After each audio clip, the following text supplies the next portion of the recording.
Put me in the game, Coach Smook. What's going on? Good morning, everybody. I am your favorite Alabama media personality and sports insider, Alabama football insider, Coach Smook. Welcome into today's show. Hopefully, y'all are excited this morning to get into the conversation surrounding Alabama football. While you're here, when you first come in, please hit the like, man. That's the easiest thing you can do to continue to help us grow.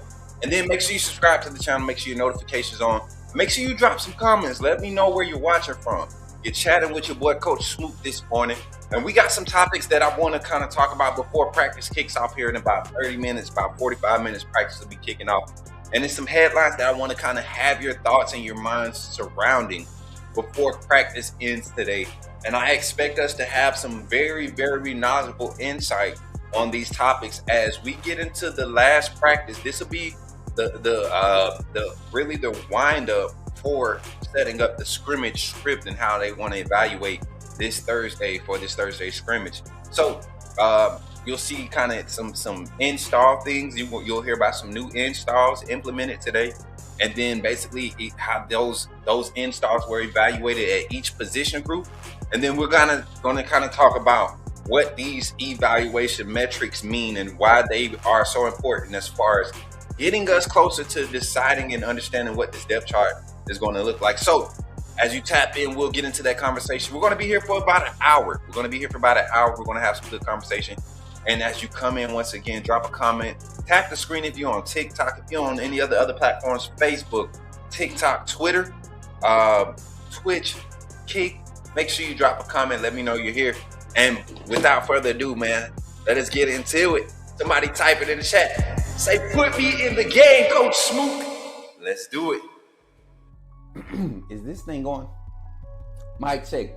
What's going on, AAA family? It's your boy, Coach Smook, here on the Coach Smook Network, your favorite Alabama insider and sports media personality, bringing you another live morning show. Before we get into the show, I got to ask you to do a few things. First, just come in and like the stream. You don't know how much that truly helps the channel continue to grow. Make sure you share it out. Let somebody know that you're tapped in here on the Coach Smook Network. And also, just make sure you're subscribed. If you're not a member of the AAA family, take an opportunity and join by typing in the chat right now, !AAA. Hit the enter button and you'll see a link provided in the chat. And if you need help, one of our moderators can assist you. We thank you for every future partner that's getting ready to join this family and help us continue to grow. And today, we want to invite you to get into this conversation. The thoughts are on you. The phone lines are open for you. I want to hear your thoughts here on the Coach Smook Network. Somebody type it in the chat. Say, put me in the game, Coach Smook. Let's go.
Let's go, family. Appreciate y'all for tapping in again.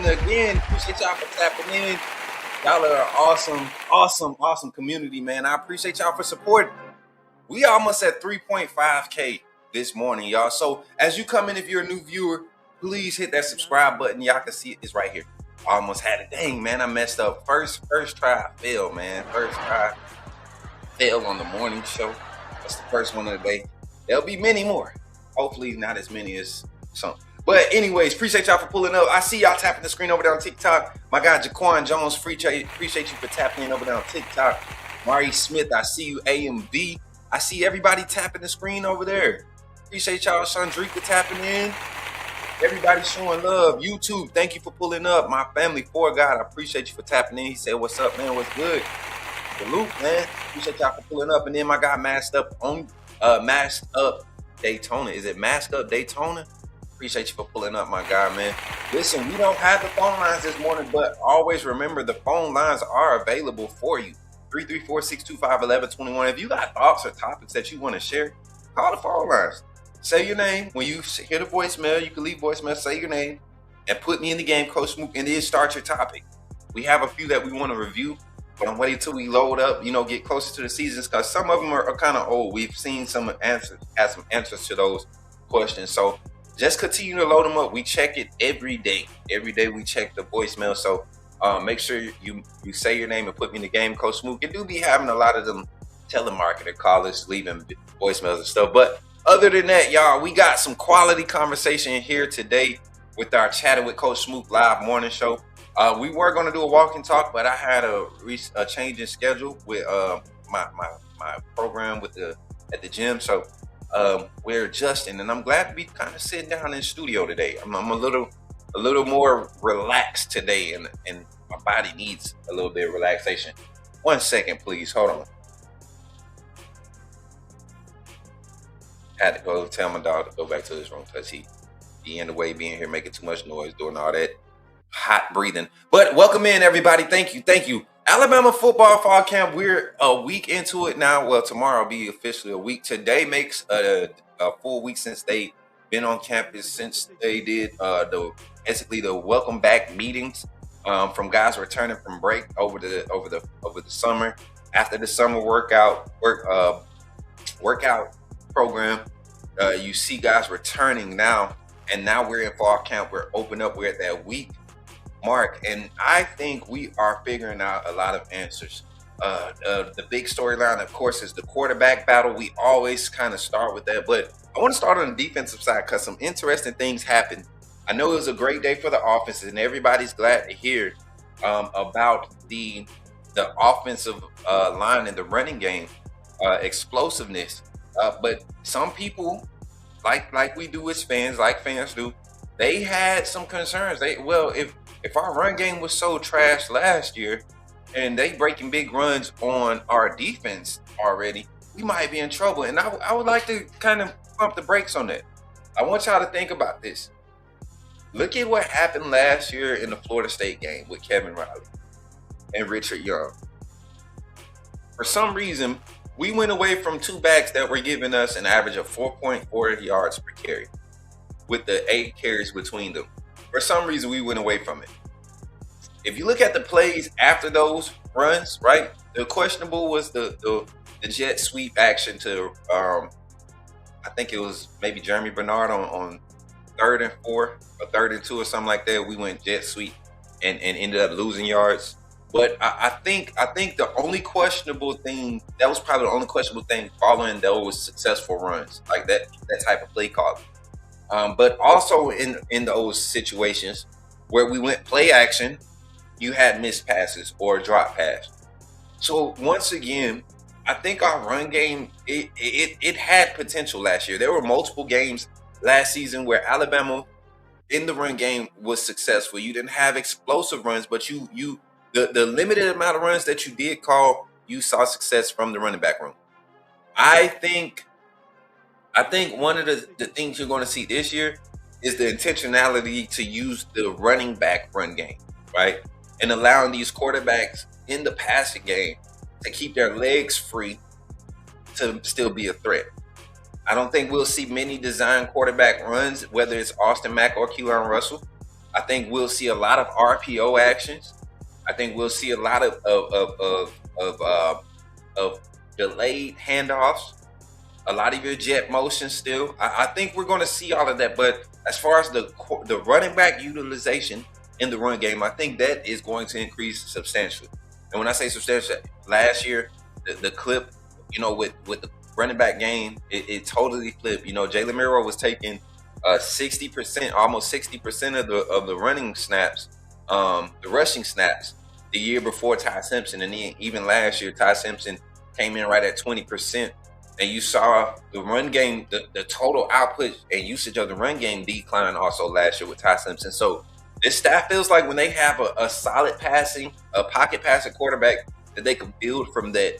And you have to be able to have an explosive run game. So to hear about the explosives in the team spirit, you know, doing yesterday's practice, that's good positive energy. That means that, you know, maybe they had 5 or 6 explosive runs in the 80 plays that they ran, but the other 25, 30 runs were just hitting the mark, right? We're getting the pushes we need, but the fact that we're able to see, so that means the defense could be holding up. And based off what I heard yesterday, you did have some big plays from the defense. You know, with everything being cognizant of knowing, you know, you want to keep everybody healthy, the D line is putting the offensive line to work. I think now that you're seeing the O line gel together and you start to see that continuity, especially on the left side, starting to build with Waldrop and Sanders having that competition there, both guys able to communicate well, making the competition hard to choose. You're going to get, basically, we're going to see who's going to come out of that with the lead after this Thursday. I don't think you're going to find too much more out in this installs period. Both guys are bookworms when it comes to the playbook, and they give you similar production. I think Waldrop's a little bit more physical. Sanders just a little bit more savvy. He has the experience, heavy, strong hands, and just overall, they're both athletic guards. Shout out to everybody in the chat, man. Appreciate y'all for pulling up. Miss Pat over there on Facebook, bringing in a heart reaction. Appreciate the heart reaction over there on Facebook, Miss Pat. And shout out to the 11 on YouTube. Make sure y'all continue to run the likes up on the stream, man. We already got 11 in the chat, 13 in the chat. We only got 2 likes on the stream. Continue to run those likes up.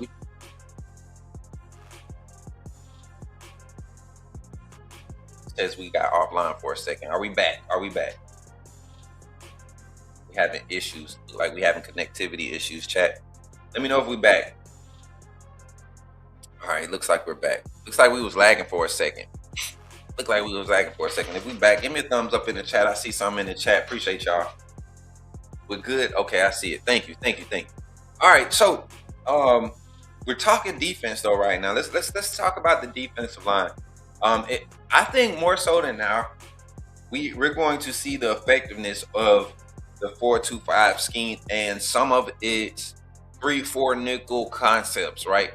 Why do I have so much confidence in it?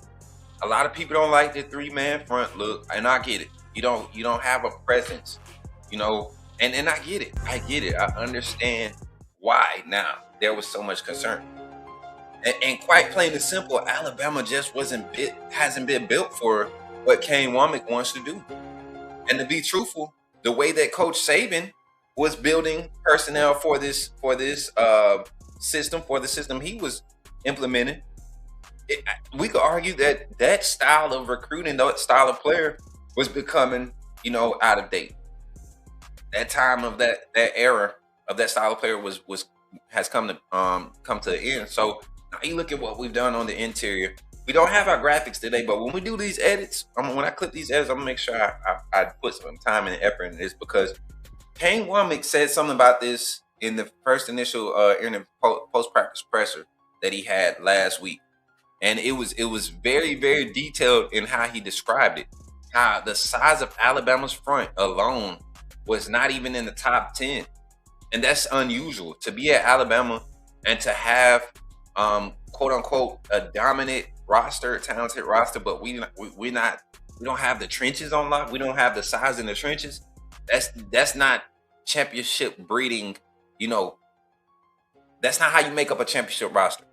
You can't go out there and win with interior guys 6'1", 6'2", 300 pounds that can't move laterally. You know, you can't do that no more. Nobody's running A gap, you know, anymore. Nobody's running a 60% blast. Nobody's getting a high formation anymore.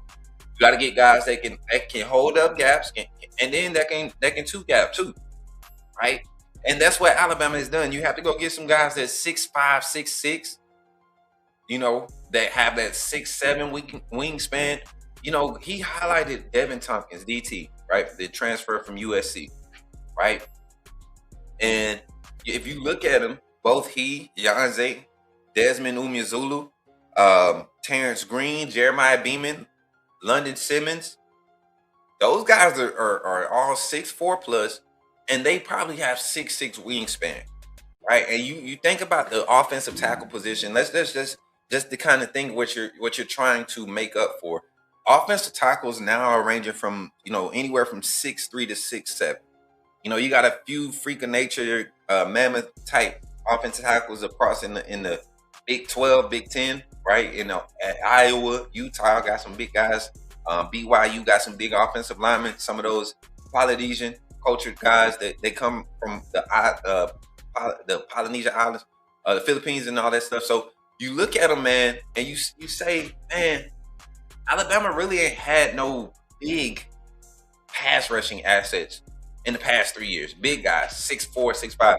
Beyonce fits that mold. Devin Tompkins fits that mold. Keon Keeley, through his development process, he fit the mold to the T. That's why you had to go and get a Devin Tompkins. But then I think about guys that have experience, like Keldrick Jones. He's on that roster.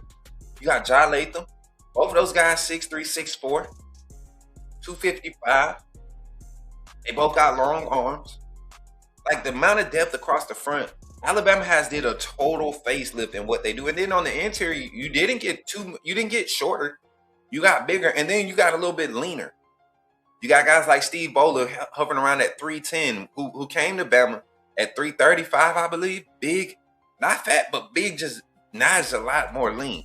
Jeremiah Beeman, his long frame with his lean mass that he's dropped down to. Asaya Fega looks like a totally different prospect now, a totally different player on the field. So the interior, the edge of the defensive front is the key to the success of how I think the whole development of this team is. Because that's where the problem was offensively, right? Could y'all agree with me and say that? Like, if the defensive line is as elite and can create as much disruption or growth, competition for the offensive line, that makes the running backs get better. That makes the quarterbacks get better, right? Because you're making them learn how to utilize the pocket. You make them learn how to adjust. You know what I'm saying? His decision making has to be better. The offensive line has to get better at protecting him, right? Keeping him on his feet. Your running backs get better at seeing, holes to run through. Like, I do feel like everything starts with this D line. And I know everybody's hype about Justin Hill. I got a surprise about Justin Hill. I think right now with Desmond Zulu on this roster, I don't know if y'all remember when the trio of, I talked about this last week when we was discussing the roster breakdown before fall camp kickoff. When there was Will Anderson, Q Braswell, Dallas Turner, and Drew Sanders on the roster together. And Q-Rod was on the roster too. You have 5 elite pass rushing talents, right? And I don't know if y'all remember, there will be games where we would see 41 and 34 on the field randomly, right? And then you would see 15 get thrown out there. Like, man, hold up, that's that freshman. And then you would see 20 Drew Sanders come off the edge.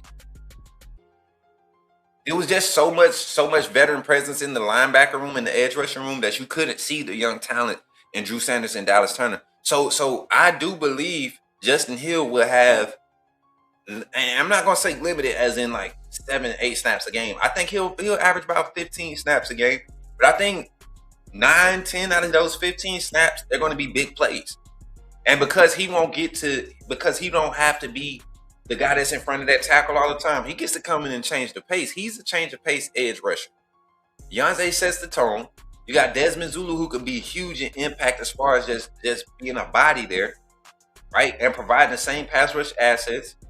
I think you also keep the link with all 3 of those guys in rotation. And then when you want to get light, you could slide Zulu or Beyonce interior. If you want to get light pass rush, you can slide both of those guys. Tompkins could be your nose, or Green or Beeman. You could put one of your big tackles in the center and surround them with nothing but edge rushing assets and inside linebacker assets, and watch what happens. My boy Wade's World checking in. Where your wristband at, man? Somebody get Wade a wristband. He said, put my chips on Luke Metz as well. I just got done talking about Luke Metz. And we this morning, that's why the show came. Was live a little bit later. I talked with my mentor this morning, and if you know who he is, you know who he is, and why that conversation caused for the show to be delayed because the young linebacker core, and I'm gonna start with the freshman. Um, Zay Hall has been getting a lot of praise early. And I know they only practice against most of the team's peers. They're practicing against third string, guys on their level. It's very few veteran guys with experience mixed in against them. Got walk-ons, but for those guys to continue to keep making plays as if they've been doing like they were doing in high school. These guys haven't missed a beat. The bodies are developing, and they don't have any pressure to show up and be the guy to be counted on right now. So they have that space to learn and just grow. And it seems like the energy around it, they truly believe in the next phase of developing the future of Alabama, right? This group, this 26 class is kind of like the leadership group of, I believe, the next era of Alabama football. What they do is going to set the tone. So Metz, Duke Johnson, Russell, who else is in that class? Dijon, Abdul Sanders, all those guys that came in together. I truly believe Ivan Taylor, Dre, all those guys that came in together. I truly believe they're the tone setting class for the DeBoer era. Because when you think about it, they're the big names you're hearing about. Jeremiah Beeman, to me, he kind of blends into this class or this group, this new era, because of how he was utilized, even though Coach Saban recruited. I think his connection with Freddie Roach and how they transitioned into the DeBoer era has been exactly how you want to see a Saban carry over somebody. I think Coach Saban was very high on DeBoer and how he was handling Alabama. I think he's very high on him. He speaks so well of him and how he's embraced the position and not tried to replicate what Coach Saban has done. Understanding that a blueprint can be foundational, but you don't have to follow it to the T to be successful, right? The foundation of it can help you set up success, long-term success. And I think that's what Coach DeBoer has done. So when we come to how the D-line is kind of transitioned and transformed, I think that's where it starts. The total success. Yeah, Chuck McDonald too. I just said a few. I'm trying to name the whole class. Y'all be acting like I'm supposed to doggone name everybody. Y'all understand? I get it. Yeah, I'm on farm. Yeah, but I think where we're at right now, the success, the overall success of Alabama this season starts with the D-line and the production. Sully, what's good, man? Good to see you. Roll Tide this morning. And so as we transition from the D-line, you talk about inside linebacker room. I talk about we talked about Luke Metz, right? And that coming into fall camp, I felt like he would be the third guy in rotation.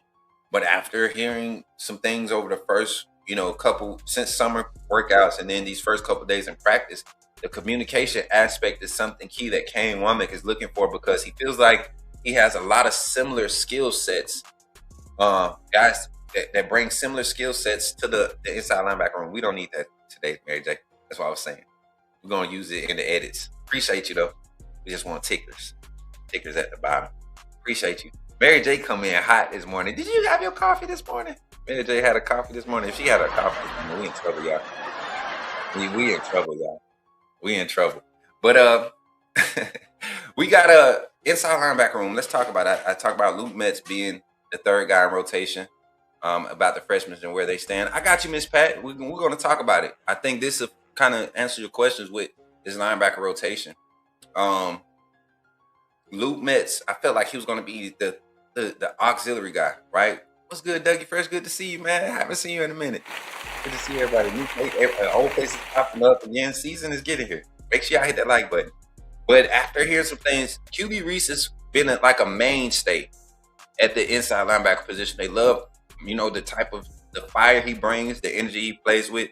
He's one of the faster inside linebackers, right? What's good, everybody? Good to see everybody.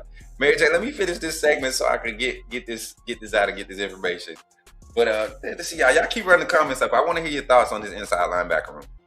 And QB Reese is there. We went out and got Caleb Woods, and that was kind of like a safety net pickup, but you got a quality guy. Somebody that was looking for a spot, like somewhere where he could really be utilized. And the youth in our inside linebacker room, his experience alone was a plus and a push. Not that this staff wasn't confident. It's just anytime you can add experience that fits your system, you take it. And it didn't cost it didn't break the bank as far as getting him. He's a guy that wants to come in and be a part of something. And this is a big year for him as far as his draft stock. So I kind of compared it to the linebacker rotation from last year. You had Justin Jefferson, Deontay Lawson was like your lead guy. Justin Jefferson, they were your two mainstays on the end at the inside linebacker positions, your Mike and your Sam. And you would see Nakai Hill Green. He'll be utilized off the edge. He would be used at the Sam. And then sometimes you would see him and Justin Jefferson kind of sharing, those responsibilities when they would play teams who were versatile with their quarterback usage, meaning running quarterbacks. You saw a lot more of Jefferson and Nakai in the middle of the defense and utilizing Lawson off the edge. So I think you have those skill sets with QB Reese, Luke Metz. They're your mainstays there. They know your system. They know the communication. They've been beside each other now going on 2 years. And you look at the relationship and how they flow off each other, flowed off each other during A-Day, right? Those two, they were kind of in sync. Caleb is a guy that just tracks well, man. He gets to the ball. He makes great tackles. He's not out of position a lot. I think his run fitting is going to pick up as the season comes along, coming into the SEC, being able to, find out what his niche is and get into the ball, fighting off offensive linemen or fighting off tight ends, being disciplined in just being sound in gap containment, right, and filling the right gap. So I think what I'm getting from my sources is that Luke Metz is the guy at the Sam right now as far as first guy out. And I don't know if y'all remember, I got joked on when they, and Luke, I know we talked about this, I want to say a few months ago, but I told him, I said, man, this is it feels like a special time for you. I saw how they were trying to, push him out there for special teams. And, a lot of times towards the end of last season, you saw 26 on the field for, I guess you could say, a spot snap, in the second half when you were seeing some transitions and adjustments being made. So I think they're really confident in what he brings to the game, skill set, versatility, his size. Now he's filled out his frame. And he's never had an issue with the playbook. That's been one thing. Even as a freshman coming in, they've been high on his understanding of the playbook. And to go through this offseason and develop the way he did in some of the offseason training, he is one of the guys that I think is going to have a huge season. QB Reese, I think, is going to set the tone for what we're going to get from Abdul Sanders Jr. and Zay Griffin in the future. And then I think what we see with Zay Hall, man, this is somebody that Alabama's they don't know where they want to keep him. Both him and Griffin, they provide so much versatility coming off the edge. What we can be grateful for is that we don't have to press to push them on the field, and they understand they have some developmental things that they want to do to be ready. Now, the competitor in especially Griffin, Griffin, I think right now Griffin could go and be next to Luke or QB or Caleb right now, and we get quality production. I think he can go and play right now, even though because Justin Jefferson played at 220. Justin Jefferson played at 220, and Griffin's only going to fill out his frame even more. He's only 18, going on he just turned 19. So I don't think we lose anything by playing Hall or Griffin in the system, but the fact that we are not going to, or we don't have to, and we don't, we get to see them in spots. And I know for a fact we're going to see them in the ECU game. Kentucky has a good chance of seeing them. Hosting Florida State and that playing with that chip on our shoulder after what happened last year, it would be awesome to see them get some fourth quarter snaps against Florida State at home in T-Town, right? The first 2 home games of their career to get some snaps. I think man, you'll see the type of playmaking ability this class, these freshmen have. Corey Howard is another one. Amari Johnson, I'm sorry, is another one. And then another one that's been quiet, that we haven't been highlighting because he's like a silent storm is Matthews, Jan Matthews. Like a lot of people forgot that he was one of the top linebackers in this class too. He's in that edge rushing room too. That him, Corey Howard, those guys, man. And then Nolan Wilson showed up and he's 35 pounds heavier. It's a lot to look forward to in the future with the linebackers and the D line prospects that signed in this previous class. When you look at the 27 class that's loading, I don't know why people are tripping at Bama. And I get it. Let's see it on the field. We want to see it on the field. But just the linebackers, the depth of linebackers from top to bottom. You talking about the experienced guys, and then the freshmen that's making plays now. I got a specific highlight that I want to talk about. It happened Friday, in Friday's practice. You had young Zayhawk coming off the edge, pops up, and the ball is thrown. They said the vertical leap that he possesses, right? The quickness, the ability to stop and get off the ground the way he did and cause a disruption on the pass. That was amazing. But then to the way that he and Matthews, the way they contain the edge, the way they contain the edge is above what they're used to seeing at this stage. Oh, we got a phone call, y'all. Let's answer this phone call. Let's see who it is. Call from Jimmy from Ohio. Yo, Jimmy, what's up, man? You in the game with Coach Smook? Talk to me, man. What's going on, Smook? Long time no talk to. Man, listen, man, you got through because the phone line was slick. Was supposed to be open for another 5, but I'm gonna give it to you. Talk to me, man. Oh, shoot, my bad. No, you good. This is how we do. Authenticity above all, man. I feel like you got something to say. You call it in the morning. So what you got to say, man? Yeah. What's on your mind? Talk to me. Oh, man. Where do I begin? We have upgraded on defense, and I don't think the nation is talking about it. I was listening to, and shout out to Clint Lamb. I was listening to him the other day. He mentioned last year we only had 3 players over 300 on the D line. Now everybody on the D line is over 300. Kane Womack mentioned the mass kicks, the ASS. Mm-hmm. We added mass. We added length. Our nose tackle is what, 6'5", 320? I'm not even going to mention the secondary. The secondary alone reminds me of a Saban secondary. Nobody's going to talk about it. That is a Saban secondary. Bray Hubbard,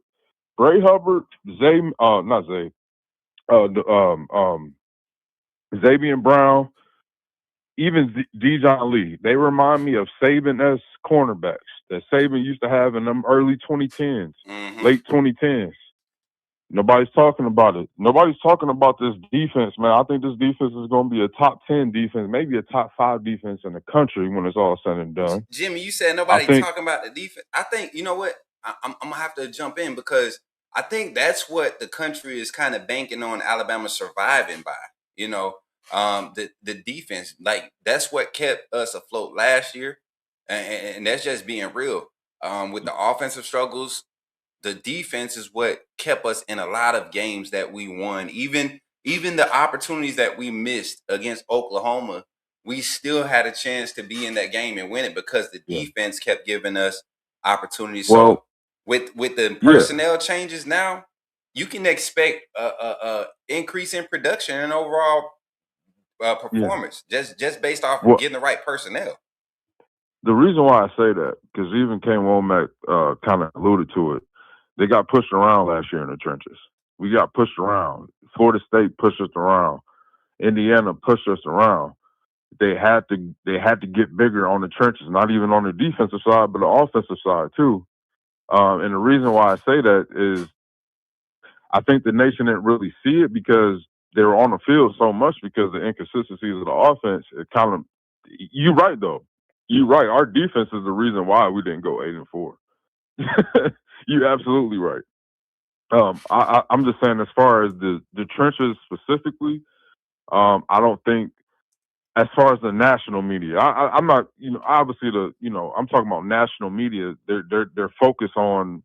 It seems like they're focused on the running game and the O line. Let me ask you something. Yeah. Go Let me ahead. ask you something, Smook. Let me ask you this, brother. And everybody that's listening to Roll Tide, all y'all, God bless everybody and y'all family.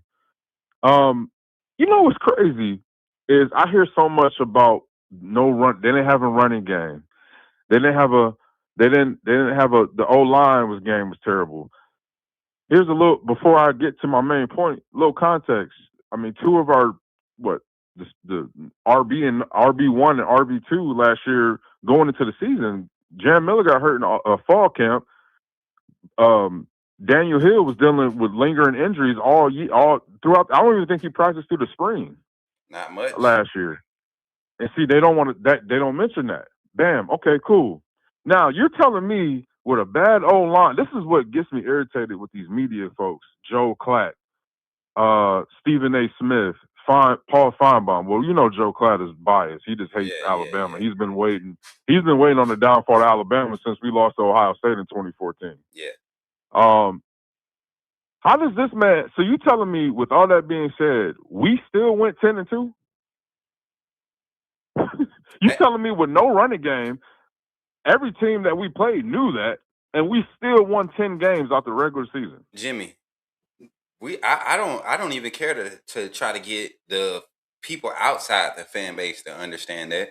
I think your message should be echoed throughout our fan base because there's so much criticism from so many panelists last year, and they forget we ended the season 10-2 with those auto struggles, and a lot of it is just it was unfamiliarity. You had Brian Grubb. I think he's going to make a 180 turnaround this year as far as his play calling style. Absolutely. I'm I looking think he got his feet wet. I think exactly. I think now look at his approach even to the podium. Look at even how he projects his evaluation of what he's looking for out of his. It's a different swag, Smoke. It's a different swag from this team, Smoke. I think Jimmy, you remember that coming into the offseason, I would speak on some head bumps that were happening during last season when it came to the offensive play calling and across the coaching staff.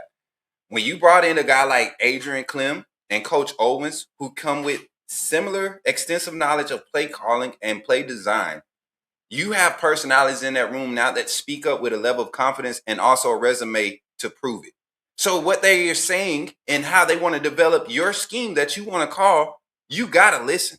And you can't help but acknowledge if you're a football mind and as good of an offensive minded coach as you, the development of what you're seeing on that offensive line, just the personnel and how they're moving, the execution, the communication, the way that you're seeing it, you get to take your hands off of that and really design plays. And now you see the picture at a wider view, and you're not so zoned in on one spot. You just talked about how much Grubb Womack spoke on, certain personnel, but Grubb spoke specifically about Coach Ellis and his experience at developing quarterbacks.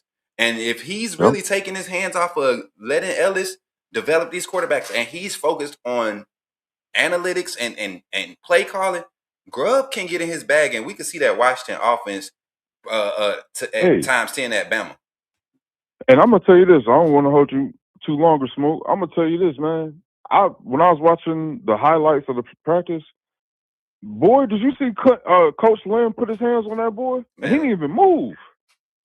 Hey, this is what I like about the staff, man. You got energy staff. We've been looking for it over the past few years.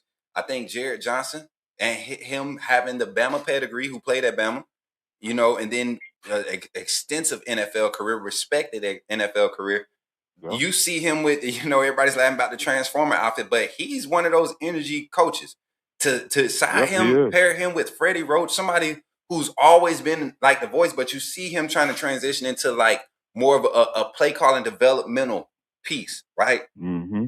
You have to embrace these new identities. He's an assistant coach now. He's not just a position coach. Freddie Roach, Coach G, they're assistant coaches, so their assistants have to kind of step up and be the voice in those rooms. Johnson has embraced that. Yeah. And I think it's impacted the whole attitude of that defense, not just the defensive line, but the whole defense. Yeah, and Coach, here's two more underrated coaching assignments. We got the Coach DC from Oklahoma. Come on now. The D-line coach. They're not talking about that. On top of that, then you add the tight end coach from Louisville. We got who I They're think not talking about it, Smook. the thing is though, Jimmy, as we get ready, gotta get to our infomercial Yeah, break. But the yeah. thing is, man, I think Kalen DeBoer's philosophy of coming in and not being a micromanager and putting trust into having a player-led locker room, right? Yep. Holding them accountable. Also getting staff members who understand the level of accountability that we hold the players to, we have to hold ourselves to a higher level. So if we're going to hold these 5 stars, we got to bring in more 5 stars to push them, right? And then those 5 stars, we can't go out and beg for them, because we want guys that understand the value of process and what we believe in. And that floods onto the field. That don't happen overnight. That don't happen just because you come in and take the helm from Coach Saban and he give you a pretty package that's wrapped and it looks nice with all the glitter and stuff. You open that thing up, you got players in there that's entitled, that's like they already knew what they were supposed to be doing. You dealt with that for 1 year, then you got the risk. You got to go through another year where you kind of weeded some of those guys out. You started pulling some guys in to kind of embrace your culture. Now you have your first full recruiting class is your leadership group with some veterans that you brought from your first initial class. I think Kalen DeBoer and his staff are confident. Final thoughts, Jimmy, as we get off the phone line, my brother. Yeah. I just want to say this, man. Like I said, with all that being said, no running game, no O-line last year, still went 10-2, still went to Oklahoma and won a playoff game. Now he got his squad, he got his team, and I think the coach, you can tell by the videos, man, it's a different vibe. I don't know how to explain it. It's been a while since I've seen this at Bama at practice, man. But I just want to say, Roll Tide, y'all. We in for a great season. We gotta have Kalen DeBoer's back, man. This is a big shoes to fill after Nick Saban. I think he's gonna do a great job. Hey, Roll Tide, Smoke. Can I get a put me in the game, Coach Smook, before you get out of here? Hey, put me in the game, Coach. Ooh. Yes, sir. Y'all give it up for my boy Jimmy, man. Roll Tide, my boy. Yeah, I like that one. Hey, that's how y'all get on the preferred college. You give me something like that on that put me in the game. You know what I'm saying? You give me one of them, man. Yeah, man. They get you on that preferred college. But y'all know Jimmy come in with great conversation every time down on football. So, right now, before we get into the last bit of our show, I'm thinking about opening the phone lines up some more, man. I like that conversation. If we got more people that want to get on the phone lines, we might do it after the infomercial break.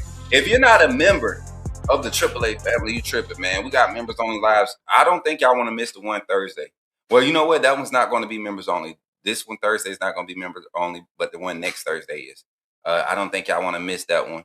We might have a little members only segment on Thursday, where we'll be doing some blog content, but I don't think y'all want to miss it. But if you're not a member, this is how you become a member of the AAA family and help us continue to grow and support the Coach Smook Network and our coverage of your Alabama Crimson Tide.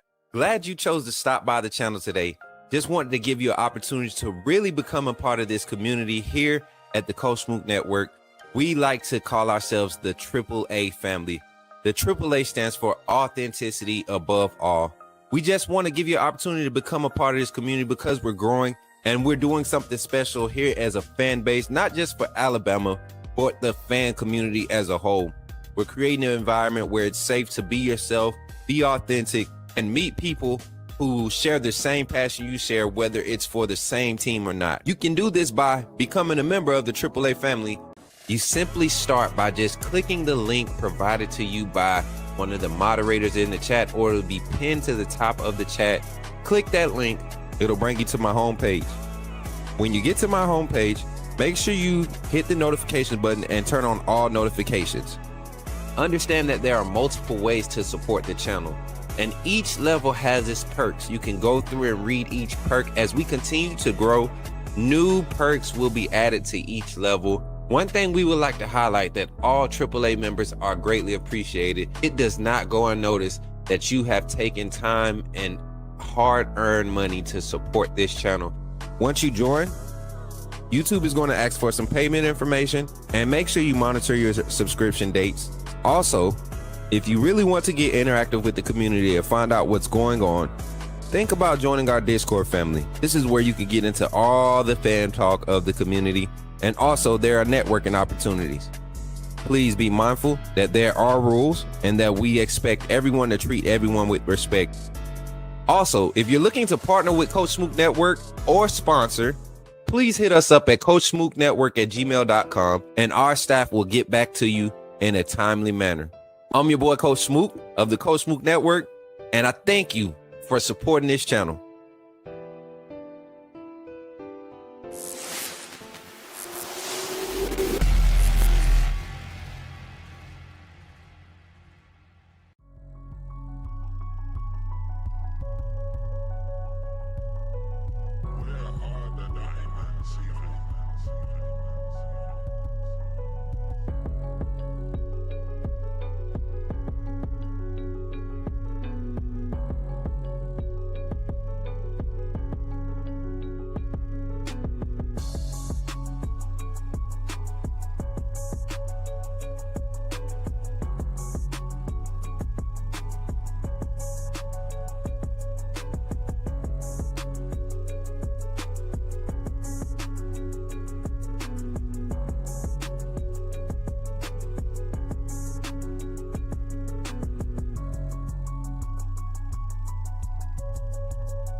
Remember, when you see me in the streets, holler at me. Say, put me in the game, Coach Smook.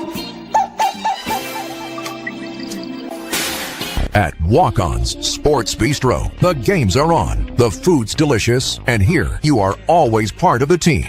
Welcome to Walk-On Sports Bistro, where every day is game day. Whether it's a post-win celebration, drinks after work, or taking the fam for some made-from-scratch favorites, Walk-On's is your go-to for good times, craft beer and cocktails, and bold flavors for fans of all ages. From melty mozzarella logs to Hall of Fame level burgers. Stop by today or order online or in the app. Walk-On's Sports Bistro. Game on.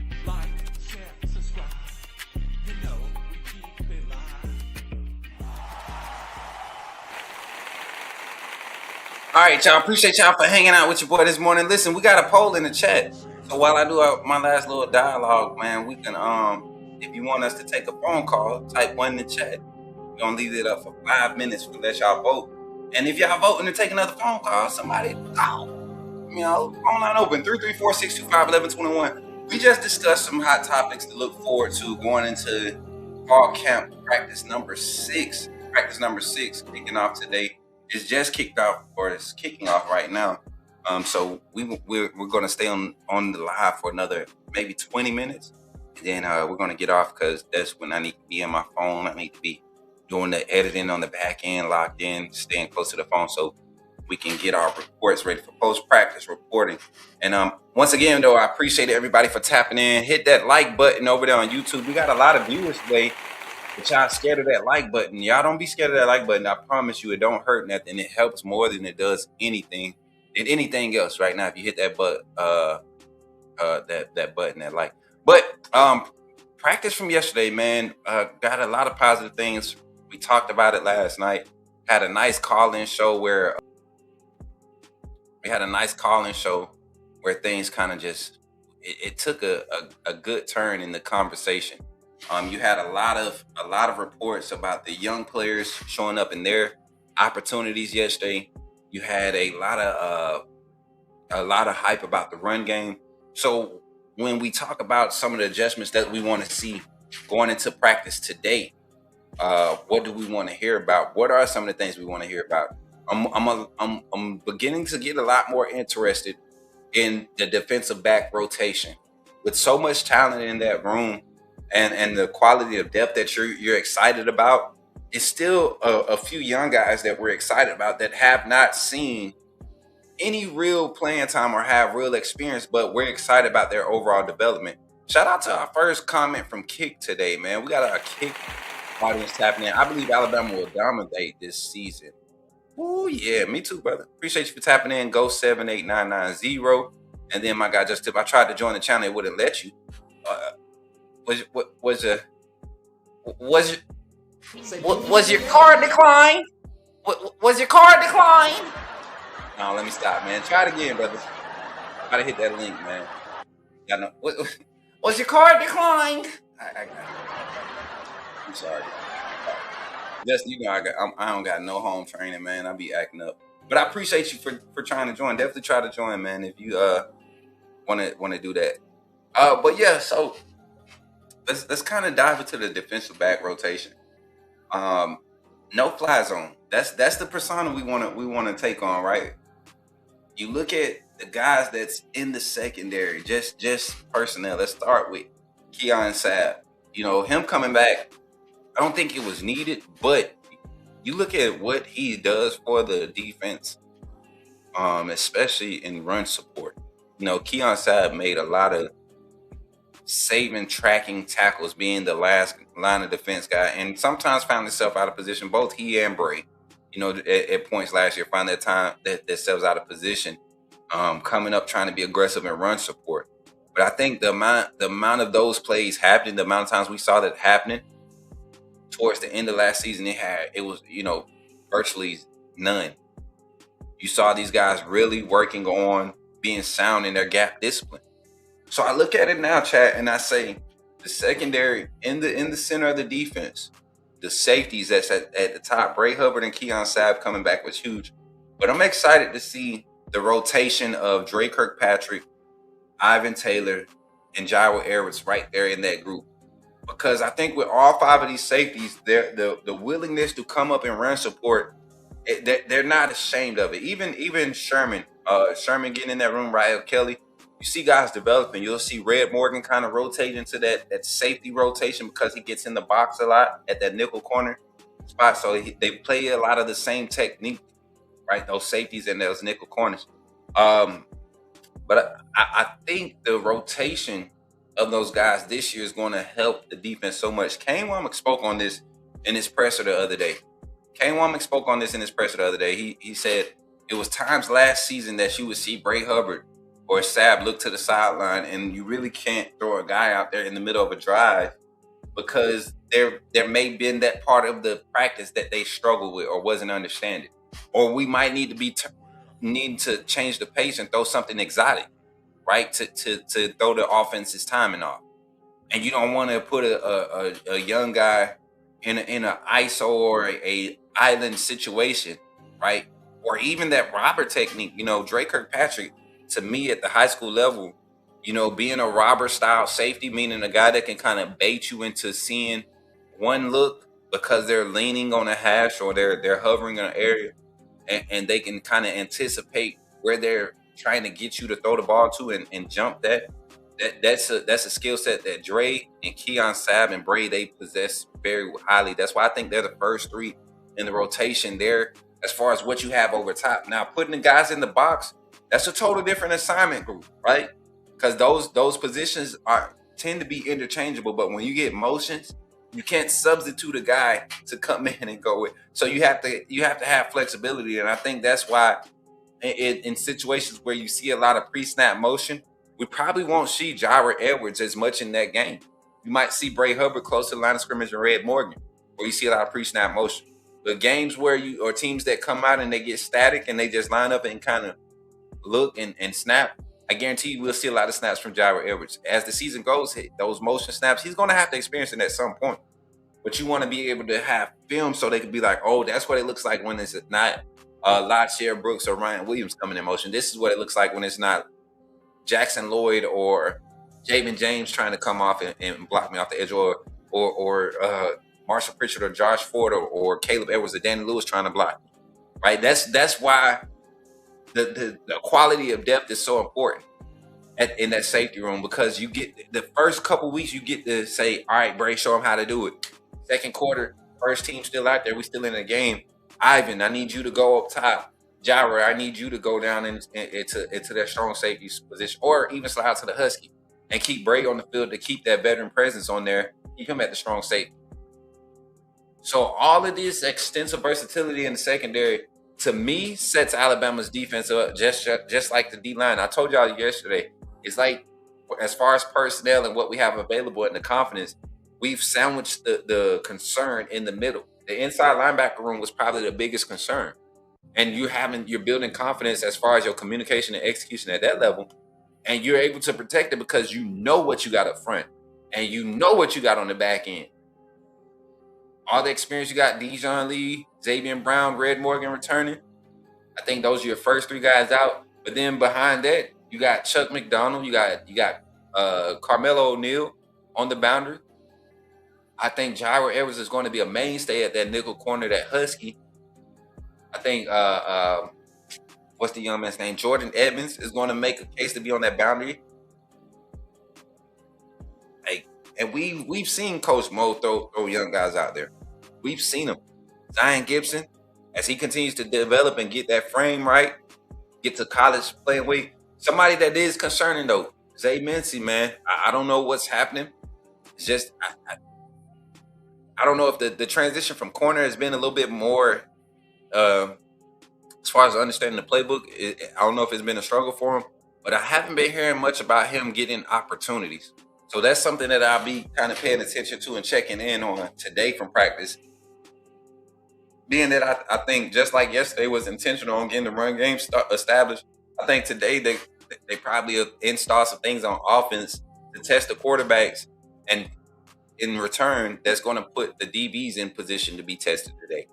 Not saying that the rest of the team won't get work, but that'll be an intentional segment of testing the pass game installs, what the quarterbacks do with the new installs, and then how the defensive players on their end, how they react to it and defend it. So phone line is open, 334-625-1121. Final thoughts on what you expect to hear from practice today, coming out of day 6 practice as practice kicks off right now. What are some things that you're looking for as the Bama fan base, as the questions that we had? We talked about O-line once again. We talked about the running back rotation. We're not getting too much into the wide receiver talk because I think we are set at receiver, meaning the amount of personnel that's available, the rotation, I think it's pretty set. And it's a solid rotation, in my opinion. You know, you bring the excitement of, can Ryan Williams make a, and I don't think it's a comeback for Ryan Williams. Can he finally explode and emerge? Can he get to that level of elite wide receiver talent that we expect of him and that all the hype that was built up around him? And then Derek Meadows, I've been hearing so much about Meadows and the type of plays and the type of catches he's been making. Him and Cedaric Morgan getting a lot of opportunities and one-on-ones against some of your better, more experienced DBs on the roster. Dijon Lee and Meadows and Edmonds and Morgan and ZB and Morgan. Morgan giving them boys hell too, man. Just being honest. He giving them boys hell. There's not many people walking up to press him. Him and Melo go at it too. Lottie just, the wide receiver room is going to be straight. Great to hear running back rotation starting to see the holes, create explosives. I don't think we're going to see a heavy run game at any point in time during this season, but I do think people will have to respect our run game. We have a lot of explosive backs. Grubb just gotta lean into him a little bit more. See that pass right there? That's not a good ball, y'all. That's what I'm saying. Like, no, that's not a ball, man. On his chest. Put on his chest. See, he going down too low. Put on his chest, Keelan. On his chest. Not on his hip, on his chest. In stride, too. In stride. That's all right. That was a decent ball. This one, look at that. In stride. About 2 yards there. Plant and cut up field. Too low. You gotta be able to keep that on his chest on that corner. Shoulders on his chest. It's the tight ends, man. Ain't trying to get them big. So with that being said, y'all, we're gonna check in a little bit later after practice. I'll bring y'all our post-practice report. Seems we don't have another phone call, which is fine. This wasn't a phone call segment anyways. Just Jimmy got through, and it was a great conversation. We appreciate Jimmy for calling in today. Y'all give it up for Jimmy from Ohio, tapping into the Coach Smook Network. And then TikTok, thank y'all for tapping the screen, man. I forgot to congratulate y'all. We hit 4K taps on the last live show. Y'all hit 4K. That means y'all tapping. When we live for an hour, y'all can get us past 2K taps. That means we're growing. We had 64 chatters in the live call-in show the other night. We had 64 people actually drop chat on TikTok. That was an awesome little showing. I appreciate y'all for pulling up. We had some 23 total viewers on TikTok today. We had a peak of 28. We got 28 down on YouTube. Make sure y'all continue to run the likes up. We need to hit that 25 like goal before the end of the stream here in about 5 minutes. Make sure y'all continue to hit the like goal. That is the main way to help us. And don't forget, we have post-practice report. We're going to kick that off. I think I'm going to do that at 1 p.m. today. I do want to wait for the footage to be submitted. I have seen some things about some of the practice footage that these other outlets are putting out. I don't want to get caught up in that. So I'm just going to use what the university provides us on the day-to-day as far as practice footage. And when I'll wait for that. So that's that. And once again, if you're not a member of the AAA family, think about becoming a member, supporting the Coach Smook Network. And also, if you want to donate directly, man, we've been having some people ask. We actually have an initiative that we're trying to promote. As a matter of fact, let me pull that graphic up as we kind of talk through this. I'm going to go ahead and put that graphic out for y'all. We want to get our equipment all the way fixed, guys. And right now, I'm in school. I'm doing some things. I got my personal training. I just picked up another job. I'm going to be working overnight at the spot for a couple months as the season starts. So I'll be going full go. But I could definitely use y'all support, man. We're doing an initiative, man. And for every donation, we have some tickets that have been donated to the Coach Smook Network for this season. I can't remember which games it was, but we'll have more throughout the season. And as you donate to the Coach Smook Network, the Venmo, Cash App, PayPal, make sure you put a note, something that what you contributing to. Don't just donate. Don't just send it, say this is for equipment upgrade or something more, so that we can annotate it. And that's going to get you put in a drawing. And I'm going to be reaching out to all of our donors, people that donate, seeing what your aspirations are as far as experiences that you might want to experience throughout this season. And we're going to try to make something happen, whether you show up and have a ticket to the game, or you show up and be a part of the A-Day entourage where you get to walk around and be a part of what we do as far as production, a guest on the show. Just me finding ways to show you my appreciation for your support. We have our t-shirts that we'll be putting out, special members only t-shirts that will be able to be ordered, single orders. We have a new printing personnel as the guys begin to cut grass outside. So that's going to be doing our t-shirt printing for us. So we'll be a lot more effective as far as how you get that. And we'll be supporting another business that's trying to grow. So I know y'all hear that blower out there. So as we continue to grow, y'all continue to check the socials. I'm going to be making a Facebook post. I'm going to be making a TikTok to promote it. We will be accepting donations, and everything we accept from here on out, from today up until kickoff, will be going towards the purchase, not the purchase, but the repair of our MacBook. That's what we usually travel and edit with. The screen is cracked.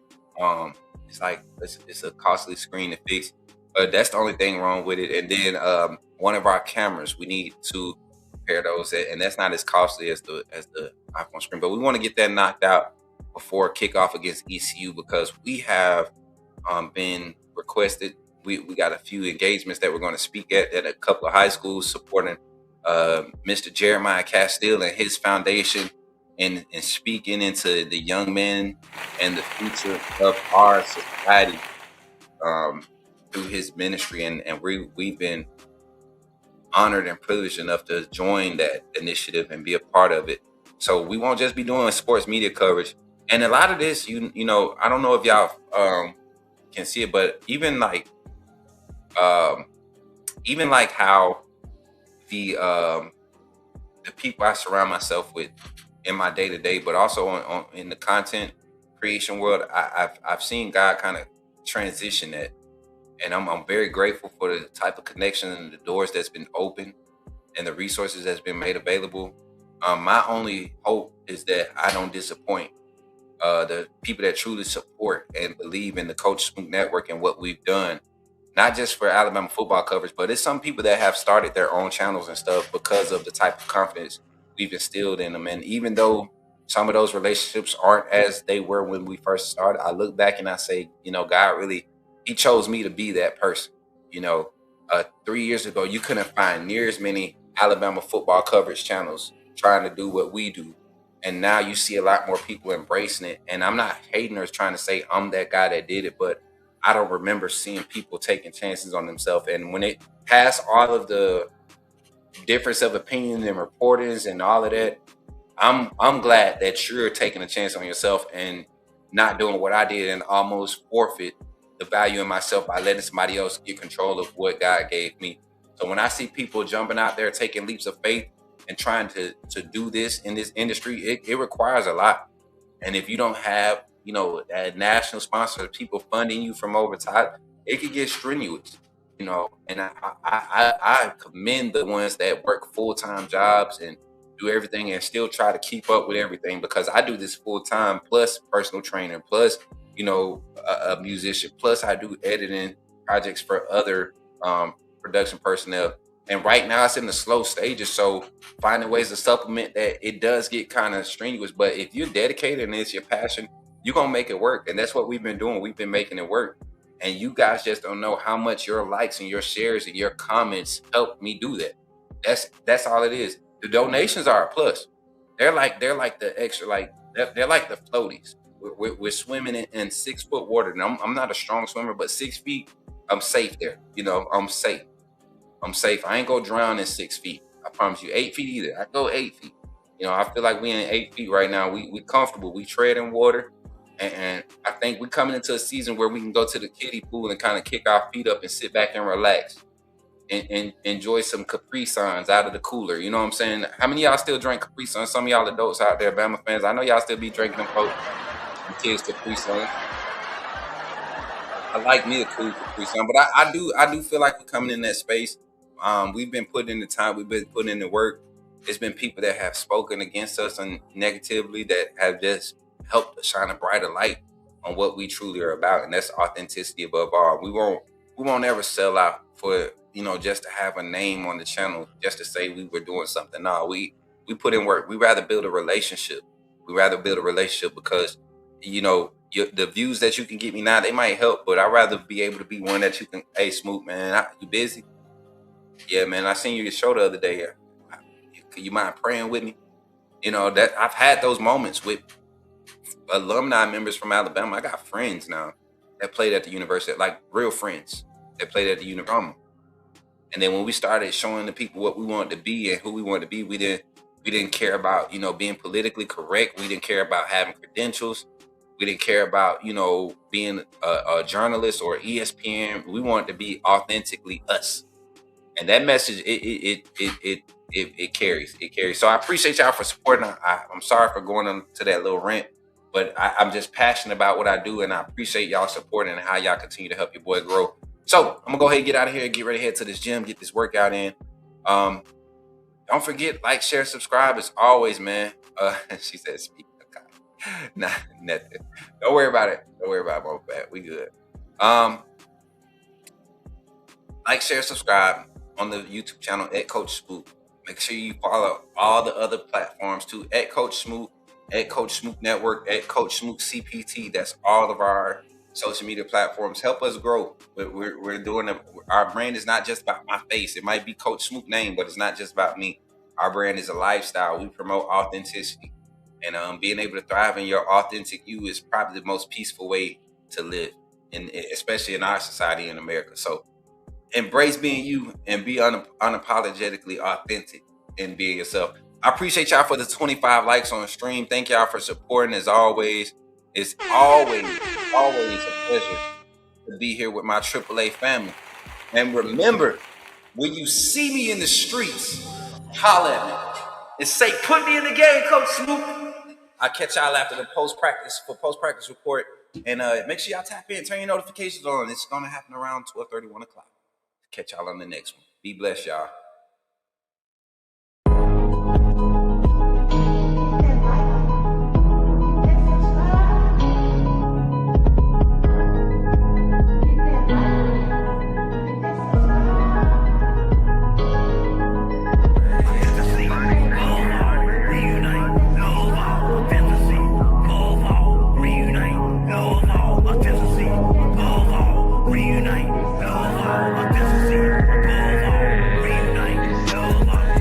Yellow roll tie all day, yeah, it's in my bones. racing in my veins, talking Bama in the microphone. Look me up on YouTube. True cut, straight from the stone. Ain't no selling fairy tales, I'm exposing what they want. Alabama football, yeah, I live it, yeah, I beat it. From the streets to the bleachers, every angle, yeah, I see your film study, so militant. I ain't guessing a thing. Break it down, every snap is like a coach of the team. Authenticity above all, that's where I stand. If you ain't a real fan, you'll fail with the fan. They tried to box me in, and I kicked the dough off the frame. Turn the pressure into power, put my stamp on the game. Put me in the game, coach, in the game. Put me in the game, coach, Smook, that's what they saying. Put me in the game, coach, in the game. Put me in the game, coach, Smook, that's what they saying. Players and the staff are pulling up right now for today's scrimmage. Coach David Ballou in the front. Y'all can see everybody pulling up, man. And boys over there, look at Deontay.